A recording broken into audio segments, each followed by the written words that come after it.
A paz e a graça do Senhor Jesus Cristo. Queremos abençoar a vida daqueles que estão nos acompanhando através do nosso canal no YouTube. E já pedir para que você possa estar se inscrevendo, possa estar acionando lá o sininho para receber novas postagens. E principalmente, compartilhando a palavra de Deus através do link que você tem aí no seu canal no YouTube, com outros amigos e irmãos. Quero convidá-lo a abrir a palavra de Deus no Evangelho de João, no capítulo 6. Evangelho de João, capítulo 6. É interessante porque nesse capítulo, nos primeiros 15 versículos, há um relato bem conhecido, que é o milagre em que Jesus faz a multiplicação de pães e peixes, e alimenta mais de 5.000 homens nas margens do mar da Galileia. Ele trouxe o pão para o faminto. E se você for ao versículo 15, você vai observar que as multidões, depois de serem alimentadas, quiseram fazer de Jesus rei sobre eles. Eles ficaram tão impressionados, eles ficaram tão maravilhados e tiveram as suas necessidades físicas atendidas, que eles então quiseram resolver o problema de falta de alimento em Israel, de dificuldade com relação ao trabalho, simplesmente colocando Jesus como seu monarca. Mas, se vocês forem também até o versículo 22, nós vamos ver Jesus falando às multidões que o alcançam após ele cruzar o mar. E se você for até o versículo 26, observará que quando essas multidões chegam até Jesus, Jesus coloca o dedo sobre os verdadeiros motivos pelos quais aquelas multidões o seguiam. Ele diz assim: a verdade é que vocês estão me procurando, não porque viram os sinais miraculosos. Jesus antes, no capítulo 5, havia curado enfermos. E aí Jesus está dizendo, não é porque vocês viram esses sinais miraculosos, mas é porque vocês comeram os pães e ficaram satisfeitos. É por isso que vocês estão me seguindo. É por isso que vocês deixaram a margem do mar da Galileia e vieram à outra margem à minha procura, porque vocês foram saciados. Eles desejaram proclamar Jesus rei, porque queriam usá-lo. Para a multidão, Jesus é alguém que lhes dá coisas. Um Jesus útil que supre as necessidades e oferece soluções rápidas para os dilemas da vida. Ainda hoje há muitos que procuram Jesus com essa finalidade. Solução dos seus problemas. E em parte, muitos líderes são responsáveis por isso. Porque criaram esse estereótipo de um Jesus que apenas é supridor. Venha a Jesus e os seus problemas vão ser resolvidos. Principalmente se for na igreja X. E aí, queridos, nós observamos que essa realidade comum àquelas multidões ainda continua sendo algo que as multidões nos nossos dias buscam Jesus como um mero realizador de milagres, de supridor de necessidades. É como se alguém dissesse assim, eu vou levar esse Jesus, porque ele atende aquilo que eu preciso. Mas, na história de milagres e revelações impactantes do capítulo 6, acontece um episódio inusitado. É como se, em meio a esse contato com as multidões, se abrisse um espaço em que Jesus se relaciona diretamente com os seus discípulos. E esse momento tão impactante, ele vai marcar a vida dos discípulos. E não apenas João, mas também Mateus e Marcos vão fazer uso desse relato nos seus evangelhos. Acompanhe então a leitura no capítulo 6 do Evangelho de João, versos 16 a 21. Diz assim a palavra de Deus: ao anoitecer, seus discípulos desceram para o mar. Entraram num barco e começaram a travessia para Cafarnaum. Já estava escuro e Jesus ainda não tinha ido até onde eles estavam. Soprava um vento forte e as águas estavam agitadas. depois de terem remado cerca de 5 ou 6 quilômetros, viram Jesus aproximando-se do barco, andando sobre o mar, e ficaram aterrorizados. Mas ele lhes disse: sou eu, não tenham medo. Então se animaram a recebê-lo no barco e logo chegaram à praia para a qual se dirigiam. Queridos, nós temos diante de nós um incidente que ele é relatado aqui no Evangelho de João, mas também está registrado, como eu disse, nos Evangelhos de Mateus, no capítulo 14, e no Evangelho de Marcos, no capítulo 6. A narrativa de Mateus e Marcos, ela é mais detalhista, ela tem mais informações. Por exemplo, tanto Mateus e Marcos dizem que foi Jesus que ordenou que os discípulos o deixassem para trás e seguissem de barco para a outra margem, naquela noite. Ele então se retira para as colinas, provavelmente para passar um tempo de oração e meditação. E aí em Mateus, no capítulo 14, versos 22 a 33, que nós vamos encontrar o relato das reações e experiências dos discípulos, particularmente aquela experiência de Pedro. Eu acredito que você lembra do momento em que Jesus vem caminhando em direção aos discípulos no barco, em meio ao mar da Galileia. E eles então, amedrontados, começam a gritar: é fantasma! E aí Jesus se apresenta, e Pedro, de forma impulsiva, toma a frente e diz: és tu, Senhor, manda que eu vá ao teu encontro. E aí a gente sabe da história, Pedro começa a andar, Pedro vai em direção a Jesus. Essa descrição rica em pormenores encontra-se exatamente no Evangelho de Mateus. Mas quando João relata esse mesmo episódio, essa mesma história, João faz isso de uma forma mais simplificada, concisa. Porque a sua preocupação não é destacar a experiência dos discípulos, mas ele concentra a sua atenção na pessoa de Jesus.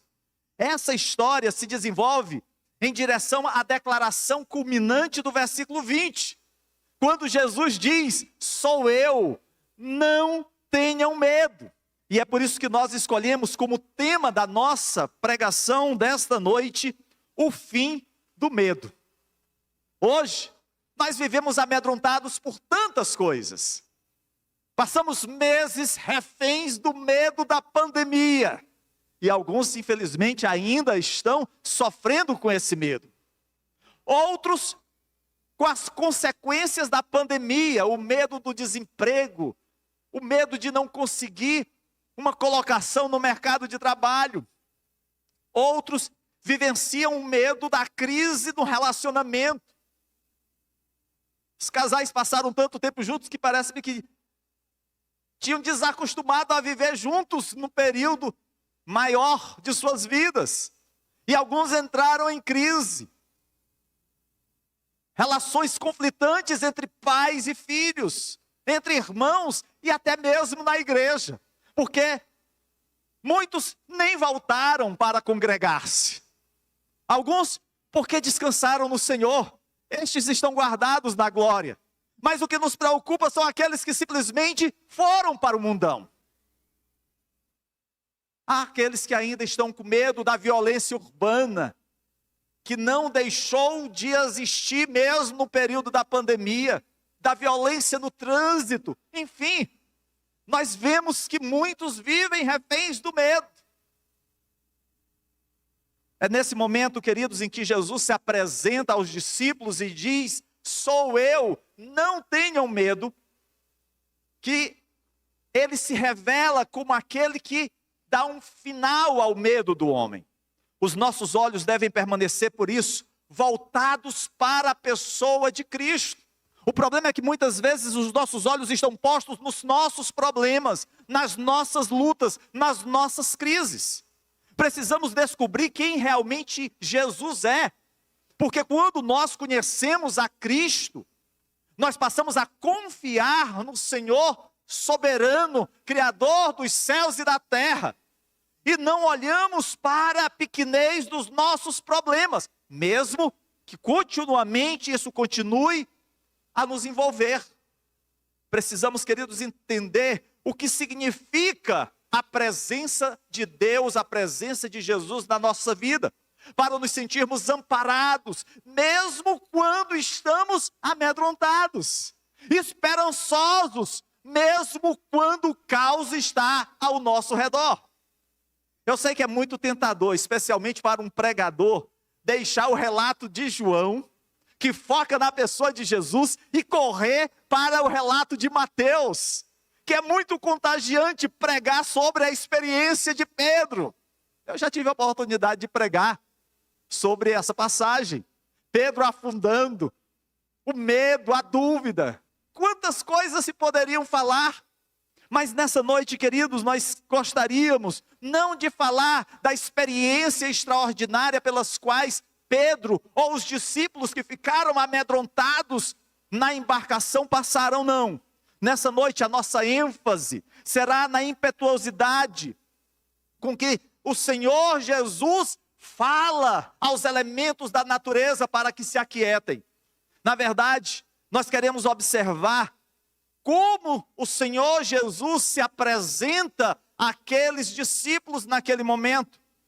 Por isso, eu quero convidá-los a permanecerem com suas Bíblias abertas e acompanhar uma nova leitura, agora dos versículos 16 a 19, porque nesses primeiros versículos que nós vamos ler novamente, é nos apresentado Jesus como o motivo do medo.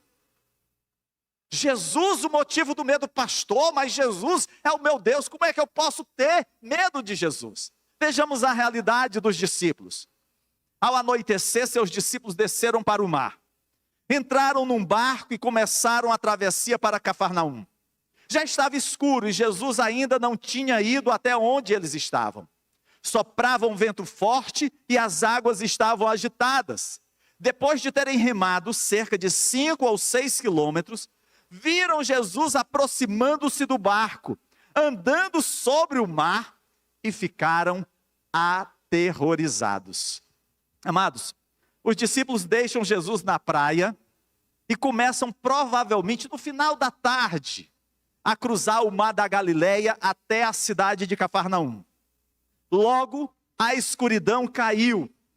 Aqueles homens, na sua maioria, eram preparados para as intempéries do mar da Galileia, eram pescadores. Eles não tinham medo, receio de navegar na escuridão da noite. Mas além dessa variável, que era o final do dia, início da noite, surge uma outra dificuldade. Uma tempestade surgiu e atingiu aquela embarcação. E aí nós somos informados que aqueles homens preparados para dificuldades no mar, eles sentem o medo tomar conta deles. Mas observe que a causa da ansiedade, a causa do medo, não é decorrente das dificuldades da tempestade. Aqueles discípulos, como eu disse, na maioria deles, eram experientes. Eles conheciam bem aquelas águas, ali já haviam navegado, já haviam lançado suas redes. Eles sabiam quando uma tempestade era perigosa ou não, quando ameaçava o barco ou não. Não foi a tempestade que os fez tremer naquela noite. Sem dúvida, aquela tempestade me faria tremer. Eu tenho uma maior dificuldade com o mar, eu já fico enjoado com o balançar das águas, mas aqueles homens não. Eles sabiam o que estava fazendo naquele barco, naquele lugar, naquela noite. Mas assim mesmo, eles estavam com medo. O que os fez tremer não foi a tempestade. Recentemente, amados, eu estava lendo sobre episódios e calamidades acontecidos em anos passados no mês de setembro. E uma das maiores tragédias que aconteceu no mês de setembro, especificamente no ano de 2001, foi o ataque às Torres Gêmeas, na cidade de Nova York. E eu também li acerca da história de um homem chamado Clinton Bosworth. Ele era um estudante da Faculdade de Belas Artes de Nova York, e ele produziu um trabalho muito provocativo, um ano depois do ataque das Torres Gêmeas. Bosworth, ele colocou 37 caixas de papelão fechadas, lacradas, pintadas de preto, com a palavra medo. E ele deixou aquelas 37 caixas no metrô de Nova York, durante a hora do rush matinal. No começo, no alvoroço, na movimentação da estação do metrô, ninguém deu atenção àquelas caixas. Até que alguém percebeu aqueles objetos e alertou a segurança do metrô, e que por sua vez chamou a polícia.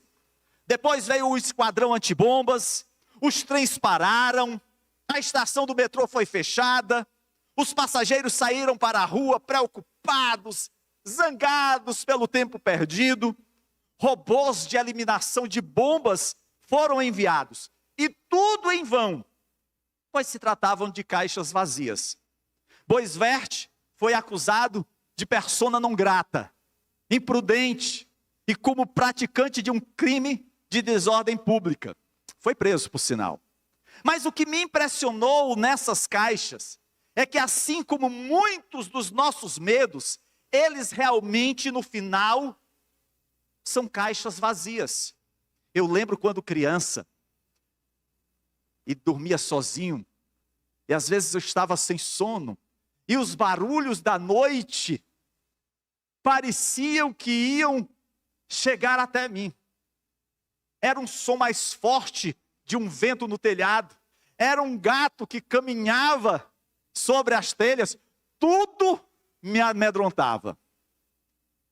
E hoje, existem os fantasmas modernos. Se naqueles dias, como criança, nós tínhamos o medo dos fantasmas de outro mundo, hoje, existem os fantasmas modernos. É o ladrão que pode entrar na nossa casa, é um hacker que pode invadir a nossa conta bancária, é alguém ligando com o nosso próprio telefone para o nosso telefone. São os medos modernos que nos alcançam. Mas, queridos, se você for aí nos versículos 16 a 19, João destaca para nós que enquanto nós corremos com medo de caixas vazias, que não representam uma ameaça real, nunca pensamos em tremer na presença do nosso Deus. Nunca pensamos em tremer na presença de Jesus. Tremer por conta do nosso pecado. Tremer por conta da nossa iniquidade. Tremer diante de um Deus santo, justo e verdadeiro. Deixe-me refrescar sua mente quanto ao episódio que foi narrado aqui no Evangelho de João. Já era noite, o mar estava agitado, a tempestade lançava a embarcação de um lado para outro, o vento era ameaçador, o barco estava no meio do mar, distante de tudo e de todos. Era profundo aquele lugar. E João diz que Jesus vem caminhando sobre o mar, chegando até perto ao barco. E aqui a palavra andar, no original, destaca a facilidade com que ele vem até eles. E eu quero lhe dizer, queridos, que por maior que seja o teu problema, por mais difícil seja a crise que você está vivendo, por maior que seja a tempestade, lembre-se que Jesus, ele anda na tua direção. É Ele que pode te dar e trazer o socorro, como também trouxe o socorro aos discípulos. Naquele momento, Jesus estava andando calmamente sobre as águas. Por mais tempestuosas, por mais forte que fossem os ventos, Ele tem poder sobre tudo e sobre todos. Tudo está debaixo do controle do Senhor. Aqueles homens que conheciam tudo de barco, das correntezas do mar da Galileia, das dificuldades produzidas por uma tempestade. Mas naquele momento, eles veem Jesus vindo em sua direção. E lá no Evangelho de Mateus, descreve o terror que se abateu sobre aqueles discípulos. E eles começaram a gritar: é um fantasma. É interessante, porque dentro da mística judaica havia naqueles dias uma crença na existência de fantasmas, como para muitos nos nossos dias continua havendo. E aí, quando os discípulos veem um vulto se aproximando, a dedução imediata que eles fazem é um fantasma. E naquela noite, queridos, Jesus se revelou aos discípulos sob uma lente totalmente diferente. Aqueles homens já tinham visto Jesus operar grandes milagres, curar enfermos. Eles já haviam visto Jesus multiplicar pães e peixes e alimentar multidões. Eles já tinham ouvido os ensinamentos maravilhosos de Jesus, mas agora eles olham, eles contemplam Jesus agindo de uma forma sobrenatural. Algo incomparável, indizível. Ele andava sobre as águas. Era algo assustador. Aqui está, queridos, o que na verdade o Salmo 77, versos 16 a 19 declara. As águas te viram, ó Deus. As águas te viram e se contorceram. Até os abismos estremeceram. As nuvens despejaram chuvas, ressoou nos céus o trovão, as tuas flechas reluziam em todas as direções, no redemoinho estrondou o teu trovão, os teus relâmpagos iluminaram o mundo, a terra tremeu e sacudiu-se, a tua vereda passou pelo mar, o teu caminho pelas águas poderosas, e ninguém viu as tuas pegadas. O salmista, no Salmo 77, já fala do poder do Senhor sobre a natureza. Ele é o Deus Todo-Poderoso. Se Ele com a sua palavra criou os céus e a terra, por que Ele não teria o poder de andar sobre as águas? O salmista nos apresenta um Jesus para nos fazer tremer. O Deus homem, que governa os elementos da natureza, que faz calar a tempestade, que aquieta as ondas do mar. Aqui está o Senhor. Não um Jesus cujo único papel é alimentar os nossos caprichos e os nossos desejos, mas um Jesus que comanda nossa total submissão e admiração a Ele.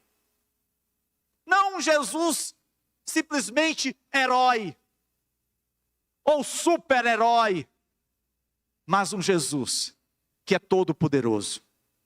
Você tem espaço no seu cristianismo para um Jesus assim?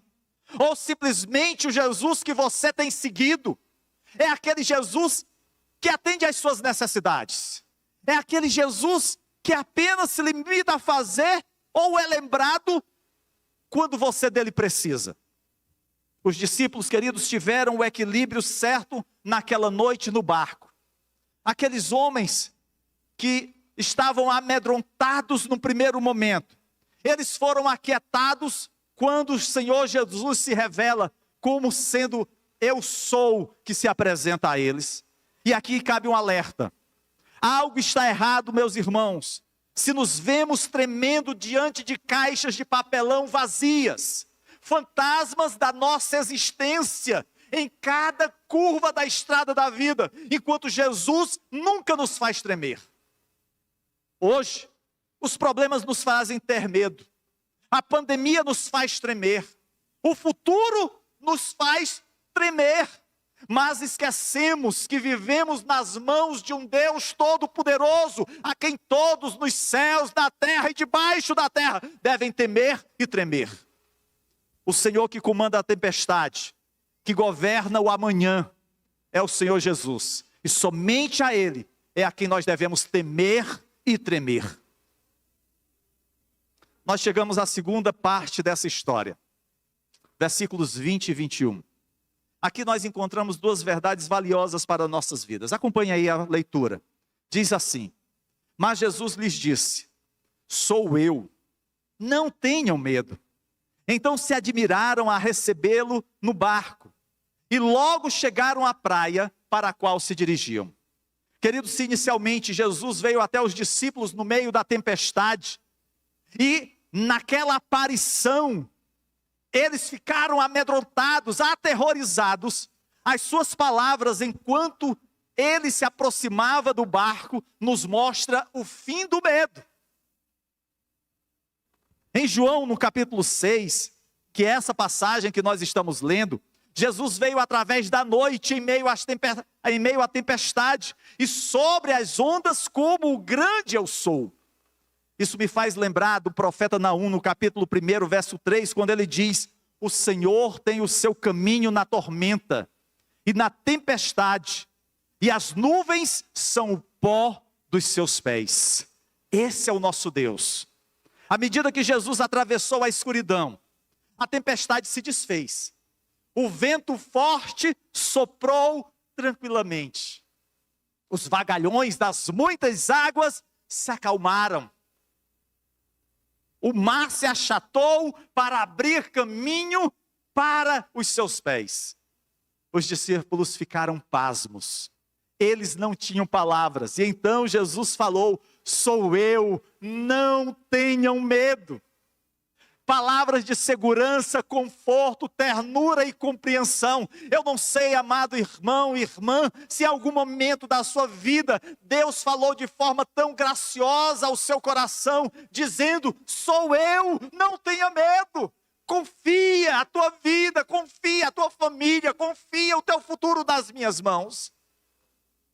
E assim as palavras de segurança, conforto, ternura e compreensão encheram a sua vida e trouxeram-lhe alívio e segurança. A palavra de Deus diz que imediatamente as suas palavras tiveram um efeito desejado. O medo dos discípulos se foi. E em seu lugar veio a alegria. Diz aqui o Evangelho de João: então se animaram a recebê-lo no barco. Eles se alegraram, eles ficaram contentes. A tempestade imediatamente cessou, se acalmou, e eles rapidamente conseguiram chegar a um porto seguro. Queridos, a presença do Senhor Jesus nos faz aquietar, nos acalma e nos leva a um porto seguro. O choro pode até durar a noite inteira, mas a alegria vem pela manhã. Ah, pastor, que noite demorada é esta da minha vida? Quantas tempestades eu estou a atravessar? Quantas lutas eu estou a viver? Mas creia que ainda que você ande pelo vale da sombra da morte, Ele não te desampara. Ah, Ele está sempre ao teu lado. É Ele o teu socorro, presente em todos os momentos da tua vida. Este, queridos, é o clímax. É o ápice dessa história. O ápice não é Pedro saindo das águas. Não é a alegria simplesmente dos discípulos. O ápice dessa história, queridos, é para que nós vejamos a profundidade das palavras de Jesus. Sou eu, não tenham medo. Se você continuar a leitura, a partir do versículo 22, quando Jesus chega a Cafarnaum na manhã seguinte, Jesus ensina às multidões o verdadeiro significado do milagre de alimentar 5.000 homens.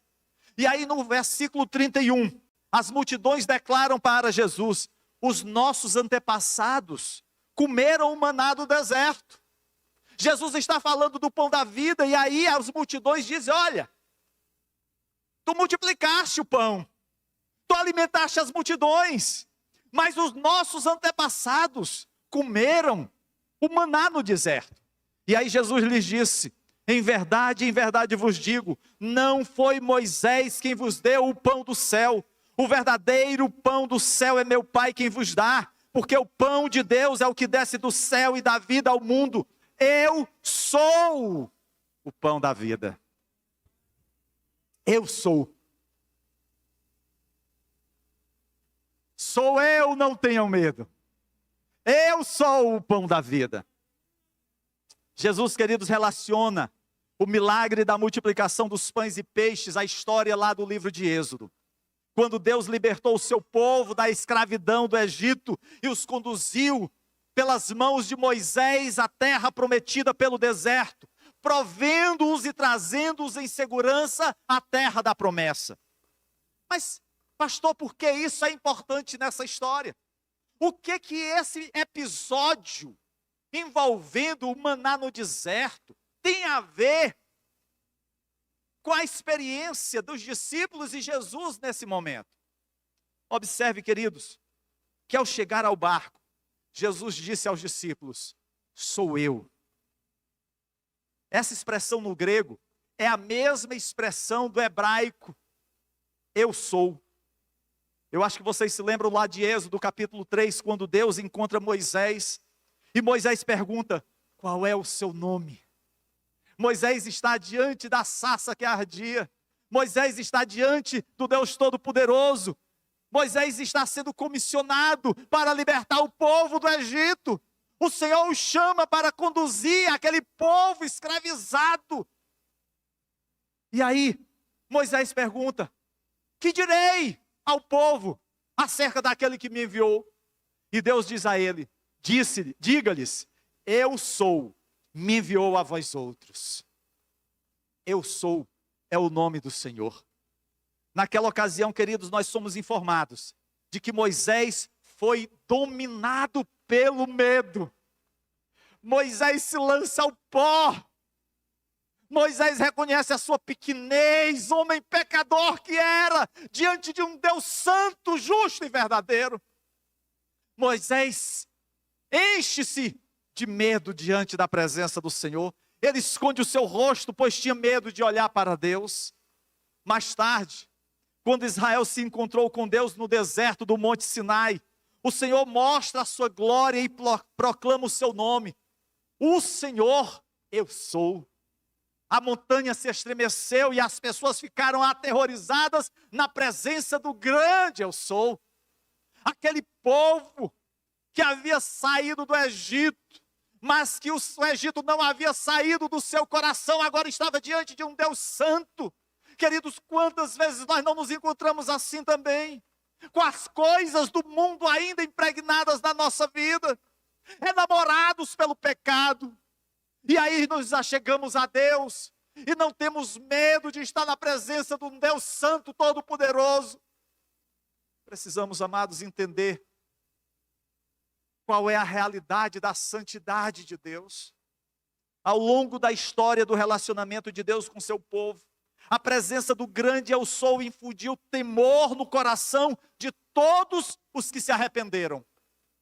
Quando a glória, a santidade, a majestade do Deus Criador dos céus e da terra encontra a finitude e o pecado do homem, nos coloca no pó, nos leva ao chão. Ao ver o Senhor no templo, o profeta Isaías no capítulo 6, versículo 5 da sua profecia, clamou em desespero. Ele diz, ai de mim, estou perdido, porque sou homem de lábios impuros, habito no meio de um povo de impuros lábios, e os meus olhos viram, contemplaram o Rei, o Senhor. Eu sou o Senhor dos exércitos. E quem está falando isso é o profeta Isaías. Mas diferentemente do que aconteceu com Isaías, do que aconteceu com os filhos de Israel no deserto, enchendo-os de terror no Sinai, a reação dos discípulos ao ouvirem o anúncio de Jesus é totalmente diferente. Não os coloca no pó do desespero, eles não ficam desesperados, pelo contrário, eles se alegram. Queridos, o terror da glória de Deus foi substituído pelo conforto, pela alegria da sua libertação, da graça salvadora e misericordiosa de Deus. Deus tem um relacionamento agora pessoal com aqueles discípulos, com aqueles homens que mesmo sendo pecadores, eles não são mais chamados escravos, servos, mas filhos. Que grande honra para cada um de nós, porque nós não somos merecedores, estávamos mortos nos nossos delitos e pecados, mas Ele nos alcançou com o seu amor, não por mérito nosso, mas Ele nos amou primeiro, de forma graciosa, Ele nos envolveu com laços de amor. É por isso que Jesus diz, sou eu, não tenham medo. Afinal de contas, Jesus veio para que pecadores como eu, como você, possam ter um encontro pessoal com Deus. Jesus veio para que o conheçamos e nos aproximemos dele, nos aproximemos do grande eu sou. Quando o povo de Israel estava peregrinando pelo deserto, tinha a tenda do tabernáculo no meio das tribos, Cada tribo tinha o seu lugar. E eles caminhavam seguindo aquela posição. Eles acampavam seguindo aquela posição. Mas apenas o sumo sacerdote podia se achegar à tenda da congregação. O povo ficava de longe.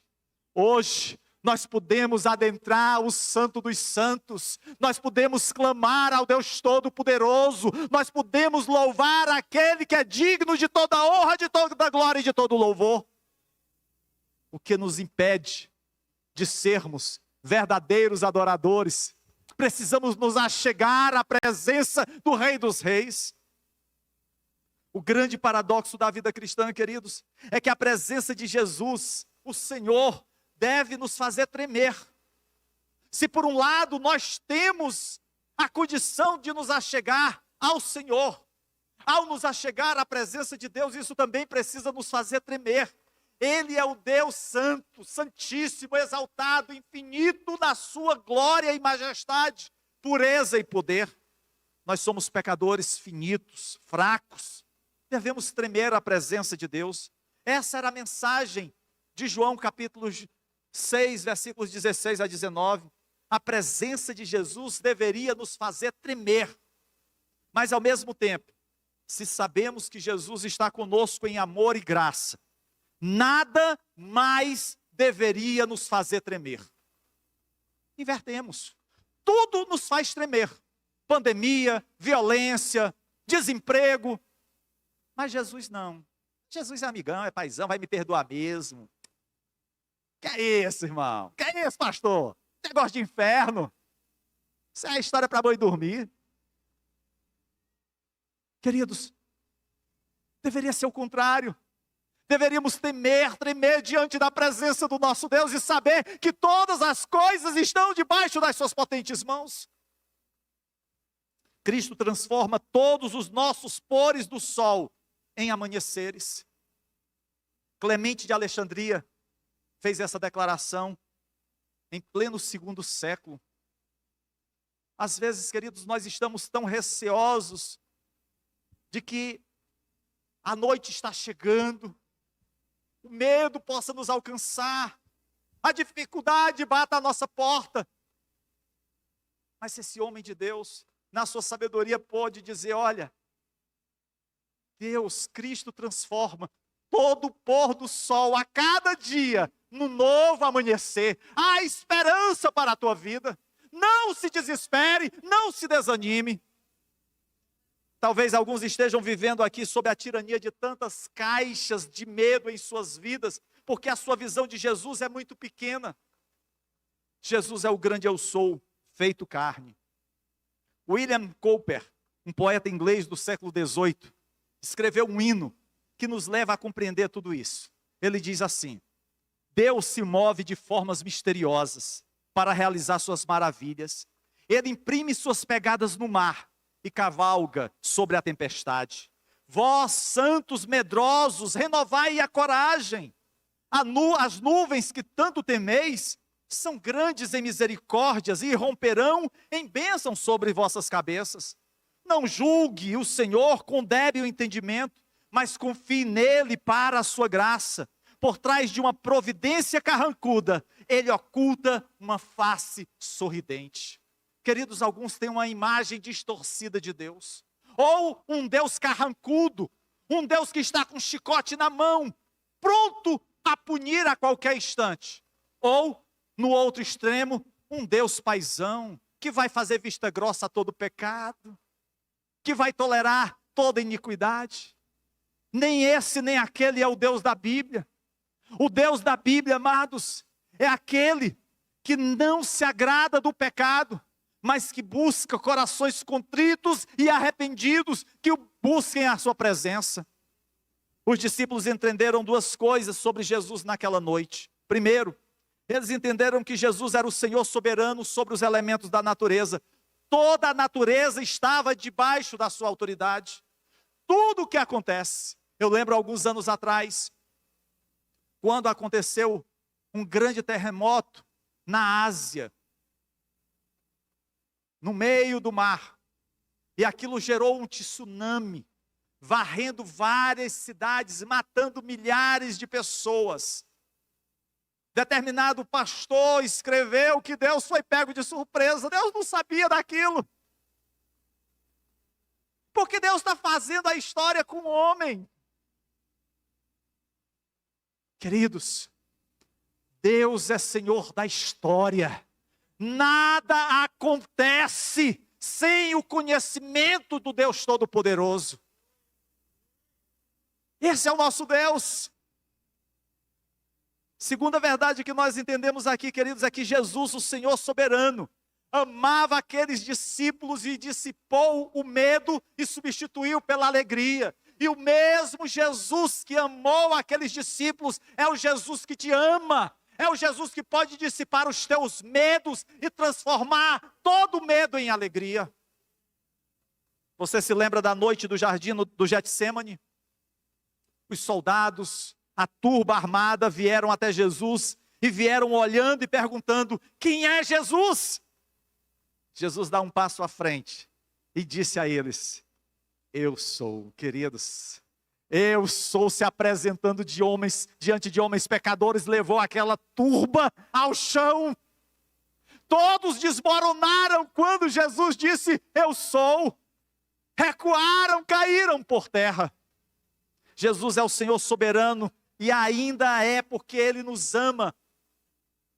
Mesmo tendo sido amarrado, provado, torturado e crucificado, foi Ele que se entregou. Ele é o Senhor soberano que nos ama, que se entregou por nós. Ele governa todas as coisas e derrama o seu sangue para nos dar vida e vida com abundância. Você talvez precise se arrepender de ter uma visão muito pequena de Jesus. Você precisa, queridos, ter uma visão mais ampla de Jesus e não das suas circunstâncias. Talvez você esteja olhando apenas os seus problemas e tenha tirado o foco, a sua visão de Jesus.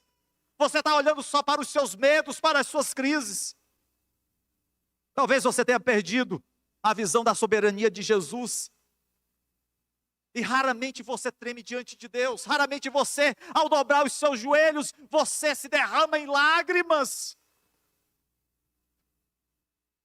Raramente você lê a palavra de Deus. Hoje de manhã, quando nós estávamos aqui na nossa devocional, o diácono Gomes deu um testemunho. Ele disse: irmãos, quando eu estou lendo a palavra de Deus, eu não quero mais parar. Como eu amo essa palavra. E eu começo a chorar. Ah, queridos, nós precisamos ter esse sentimento, porque é o nosso Deus falando conosco. Que coisa maravilhosa poder ouvir Deus falando ao nosso coração. Nós ficamos tão impactados diante das coisas que ouvimos nas redes sociais. Ficamos tão alarmados diante das dificuldades que estamos vivendo. Mas precisamos nos deleitar na presença do Senhor, naquilo que Ele tem preparado para a sua igreja, e que nada nem ninguém poderá roubar ou destruir. Você perdeu de vista o amor, você perdeu de vista a bondade, você perdeu de vista a graça de Jesus. Lembre-se, o temor do Senhor é o princípio da sabedoria, e tremer diante dele significa que nunca precisaremos tremer diante de qualquer coisa ou pessoa nesse mundo. Se nós trememos diante do Deus soberano, do Deus todo-poderoso, nada nem ninguém nos fará tremer, porque Ele estará sempre conosco.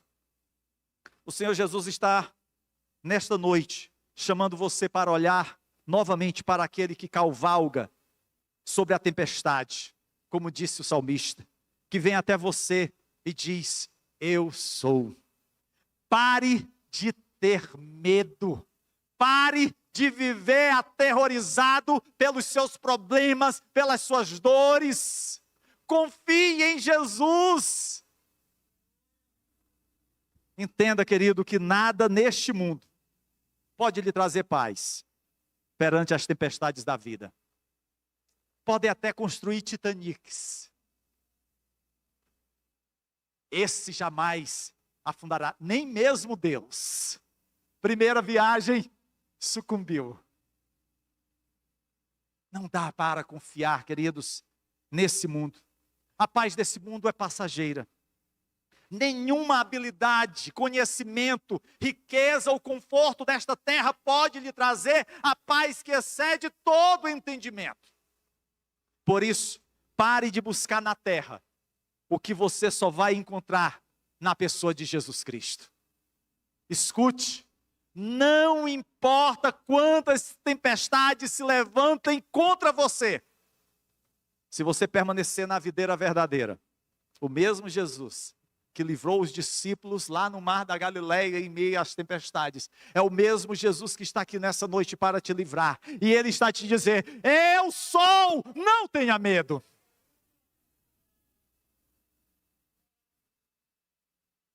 Eu gostaria de saber se nessa noite há alguém que talvez esteja refém do medo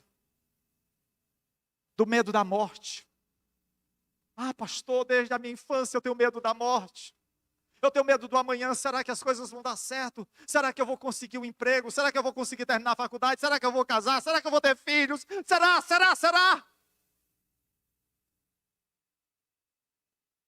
Eu não sei como está a sua vida, mas eu sei aquele que mudou a minha vida. Porque os dilemas da minha vida me consumiam. E somente quando eu confessei a Cristo como Senhor e Salvador, é que a paz verdadeira encheu o meu coração. Essa mesma paz o Senhor pode trazer à tua vida, apesar das circunstâncias, apesar dos problemas que porventura você esteja vivendo. Porque o mesmo Jesus que esteve com os discípulos, o mesmo Jesus que me alcançou com o seu perdão, é o Jesus que está aqui nessa noite. É o Jesus que pode transformar a tua vida. Há entre nós alguém que ainda não tenha confessado a Cristo como Senhor e Salvador e precisa urgentemente receber a Jesus no barco da sua vida. É Ele que te diz nessa noite: sou eu. Não tenha medo. Convide-o a entrar na tua vida. Os discípulos, ao verem Jesus, se contentaram, e Jesus entrou naquela embarcação, e eles chegaram a um porto seguro. Sem Jesus, você não chega a um porto seguro. Sem Jesus, só existem caminhos de morte, de destruição. Há entre nós alguém que ainda não tenha confessado a Jesus, se precisa fazê-lo. Feche os seus olhos. Se há alguém nessa noite, levante uma de suas mãos, eu quero orar por você. Não deixe para amanhã. Faça isso hoje, em nome de Jesus.